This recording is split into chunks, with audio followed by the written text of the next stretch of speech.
Last week, I made clear to the Metropolitan Police Commissioner the scale of the change I believe is urgently required to rebuild the trust and confidence of Londoners in the Met and to root out the racism, sexism, homophobia, bullying, discrimination and misogyny that still exists. I am not satisfied with the Commissioner's response. On being informed of this, Dame Cressida Dick has offered her resignation, which I have accepted.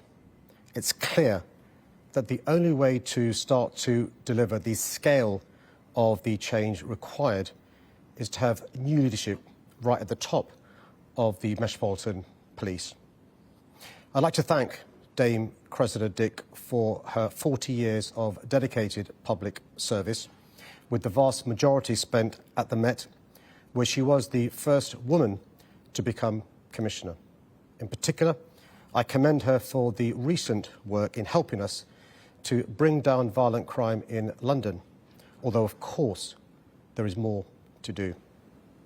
I want to put on record again that there are thousands of incredibly brave and decent police officers at the Met who go above and beyond every day to help keep us safe, and we owe them a huge debt of gratitude. I'll now work closely with the Home Secretary on the appointment of a new Commissioner so that we can move quickly to restore trust in the capital's police service while keeping London safe. What was the final straw for you? Was there a specific issue or was it a culmination of recent events? I was shocked when I read the IRPC report into the actions, the behaviour, the views of 14 serving police officers, and the response from the Commissioner wasn't up to the scale of the change required in the Met Police Service. Many people, not just Londoners, have had their faith in policing shaken by recent events. You've mentioned some of them there. Some have actually been voicing concerns for far longer. How do you intend to restore faith quickly? What we know is the examples of the culture aren't isolated and aren't historic. There needs to be a recognition of the scale of the challenge before you can have a solution, a prognosis for the concerns that many, many Londoners have.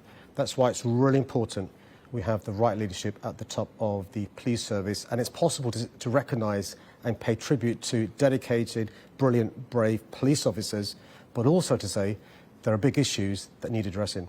And just finally, you've said very clearly that you didn't have faith in Dame Cressida Dick's leadership. Given that she was ultimately in charge of the investigation into parties at Downing Street involving the Prime Minister Boris Johnson, can the country still have faith in that work?